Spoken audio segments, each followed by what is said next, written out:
And next up, it's the Boilie funnel web, slightly smaller than the original funnel web, and you can still use that for putting pellets down, and it'll actually make a smaller bag, which means you can cast it further. And if you are going to do that, I recommend you keep the hook bait as small as possible. So one of those new dumbbells from Mainline will be absolutely perfect. But it wasn't for that. It was designed to be used with boilies.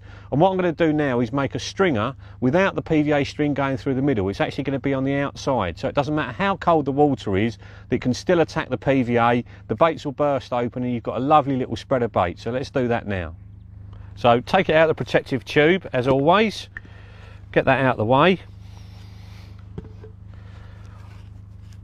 just get that back down onto there. And a little tip, if this is falling off the end of the tube, when you first get it, if you just dab the end of the PVA, it will hold it nice and tight on that end there and stop it all falling off the end. You get a little bit fall off the end, but you can always put it back on again pretty easily. I'm going to get 3 boilies, 1, 2, 3 through there, and then let those drop down. Make sure you've got loads of PVA to work with, and what you want to do before you tie the bag is put the baits slightly out of line, like that.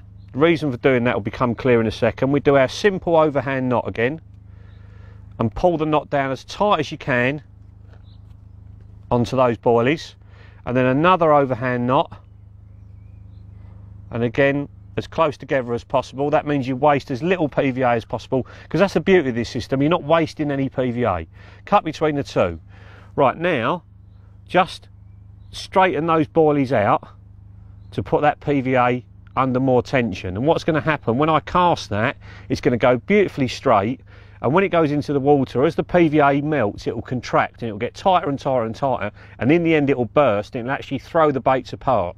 Now when you're fishing a normal stringer with the string going through the middle, the baits are always in a straight line, and if the fish are used to seeing that, they can shy away from it.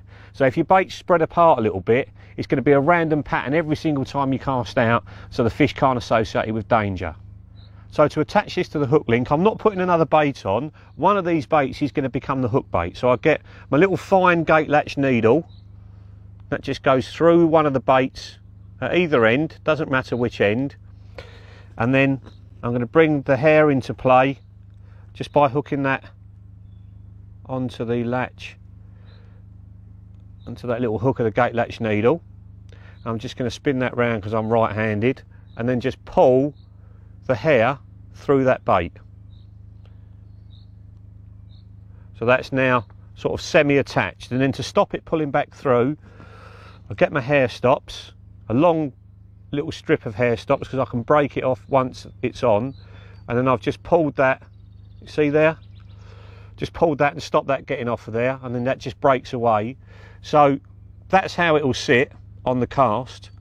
And then once it's in the water, the PVA will obviously melt, the whole thing will explode, that bait will be attached, and these two will be round it. And it's just a nice little mouthful of food, and that's the way that Damien and myself won the British Championships, just casting 2 bait stringers effectively over the top of a spod mix. There were loads of bream in the lake, and if we put bags of pellet on, we caught a bream straight away. But we worked out in practicing, if we fished boilie stringers over the top of the spod mix, we didn't catch any bream, and we caught loads of carp. And the last thing to do is just to stop it tangling on the cast, is to just hook through the PVA like that. So if I hold it up for you, that's just going to hang lovely and straight. It's not going to fly around on the cast, and when that gets to the bottom, it's going to explode. So that's all we've got time for today. As you can see, the light is dropping. I've got 3 zig rigs out which haven't roared off today, so I'm going to get the rods back in, get them clipped up again, get some rigs on for the night, obviously fishing on the bottom, a little bit of spod mix over the top, and in the morning I'm going to show you the final funnel web system, the long chuck.